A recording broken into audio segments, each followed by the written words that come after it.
How to paint some very basic looking flowers using watercolour. But they are very colourful, aren't they? And this is an ideal beginner's project. Let's get them brushes wet, shall we? I've got quite a large brush here, which is a size 2. I normally use very tiny brushes. I thought I'll give this one a try. I've never used this brush before, so it's all new to me as well. Grab a little bit of colour, and you want your colours probably to a milky consistency. So think about water being like tap water, faucet water. Then one which is a little bit thicker, so that'd be milky.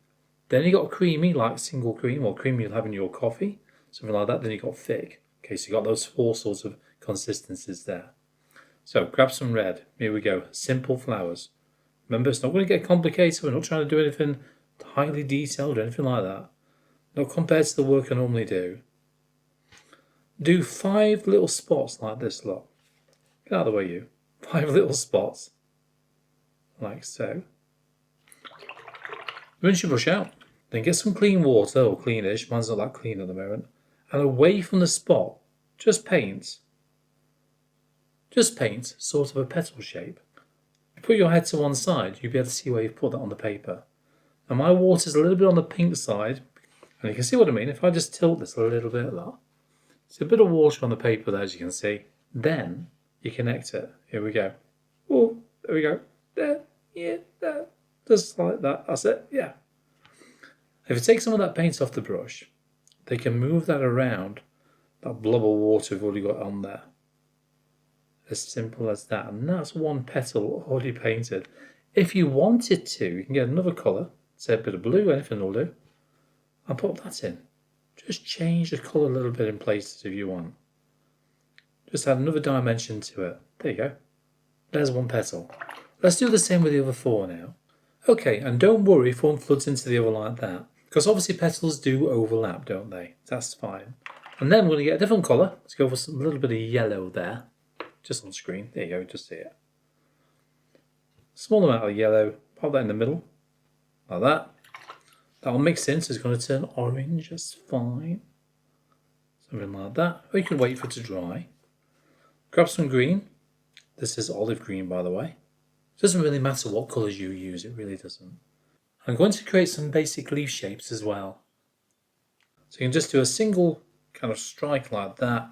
And what you're simply doing with something like this is applying pressure gradually as you do so. Bit of darker green there.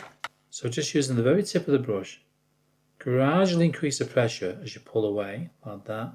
Then decrease the pressure and pull away from that paper. See that? So you've got a nice sort of tapered edge. And then you can go for some darker green and just put a bit of a line on one end, like that. It could blend together. Try and move your body around so you can just apply the pressure gradually like that. And then come off the pressure to get a bit of a point. Like so. There you go. Bit of green. Let's go on the underside of this one. And there's the one. Very, very simple flowers.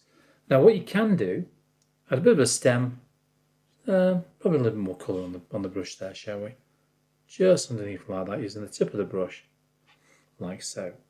So remember, 5 dots. Greenish water. Think of a petal shape. Remember to keep your head to one side. Don't touch that blue just yet though. Just dampen that paper down or completely soak it if you want to. Depends how you want it to blend. Then touch that blue there. Look, and let it flood into that petal there. And give it a bit of a gentle persuasion in places. You want it to be paler on the end, like that. And richer the higher up it goes. And what you can then do, I'm going to get a little bit of yellow this time. Pop some yellow in there to change that to green, just a touch. Like that. Right, let's do the other 4 now. So there you go. There's a very simple way of painting a flower. So play with this idea. Vary those colours as well. Because you know within our half pans or tube paints, whichever ones you've got, we've got such a wide selection of colours there, haven't we? So because of that, try changing those colours around. Try different combinations to see which ones work for you. Now if you are new to watercolours and you want to learn how to use watercolours really well, then have a look at my techniques videos. I'll pop a little link to the top right hand corner for you, okay? I'll see you there.